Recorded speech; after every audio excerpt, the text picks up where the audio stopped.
ఆరావళి పర్వతాల్లో మైనింగ్ అనుమతులపై కీలక తీర్పిచ్చింది సుప్రీంకోర్టు. 100 మీటర్ల ఎత్తు ఉన్నవే పర్వతాలుగా భావించాలనే ఉత్తర్వులపై స్టే ఇచ్చింది. అలాగే కేంద్రంతో పాటు గుజరాత్, హర్యానా, రాజస్థాన్, ఢిల్లీ రాష్ట్రాలకు నోటీసులు జారీ చేసింది. తదుపరి విచారణను జనవరి 21కి వాయిదా వేసింది సుప్రీంకోర్టు.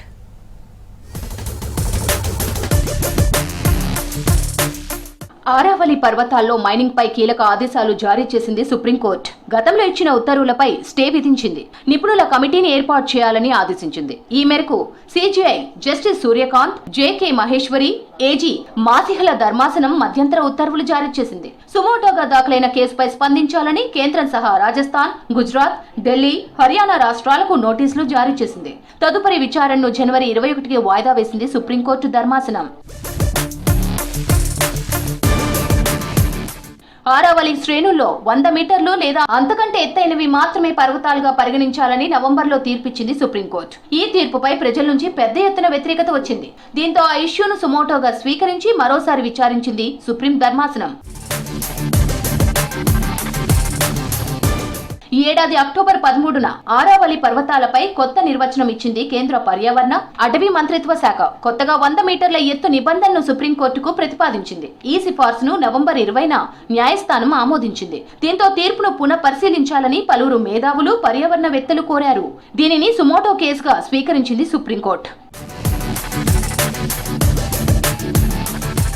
ఆరావళి పర్వతాలపై సుప్రీంకోర్టు తీర్పును స్వాగతించారు కాంగ్రెస్ ఎంపీ జయరాం రమేష్. ఇది పర్యావరణ ప్రేమికుల తాత్కాలిక విజయమని చెప్పారు. ఆరావళి నిర్వచనం మార్చిన కేంద్ర పర్యావరణ శాఖ మంత్రి భూపేంద్ర యాదవ్ వెంటనే పదవికి రిజైన్ చేయాలని డిమాండ్ చేశారు. हम मानते हैं कि अरावली पर्यावरण के नजरिए से एक बड़ा संवेदनशील मामला है. मैं इसको हार या जीत नहीं मानता हूँ. मैं सिर्फ ये कहना चाहता हूँ कि भूपेंद्र यादव जी को इस्तीफा देना चाहिए. सिर्फ एक ही मांग है, क्योंकि उन्होंने हमारे ऊपर एक गंभीर आरोप लगाया.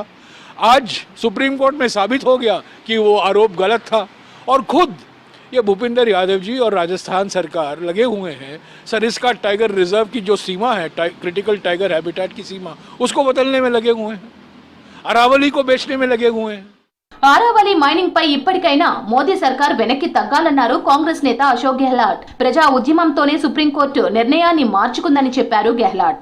देखिए, ये फैसला बहुत अहम हुआ है.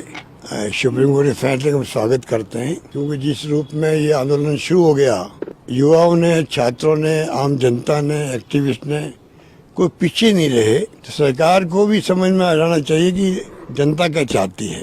ये जनरेशन का सवाल है, आने वाली पीढ़ियों का सवाल है. अरावली नहीं रहेगी तो क्या होगा इस देश के अंदर.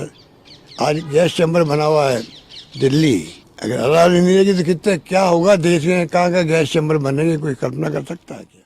ఆరావళి పర్వతాల్లో మైనింగ్ పై పోరాటం కొనసాగుతుందన్నారు కాంగ్రెస్ నేతలు. మోదీ సర్కార్ శాశ్వతంగా 100 మీటర్ల ఎత్తు ప్రతిపాదనను వెనక్కి తీసుకోవాలని డిమాండ్ చేశారు.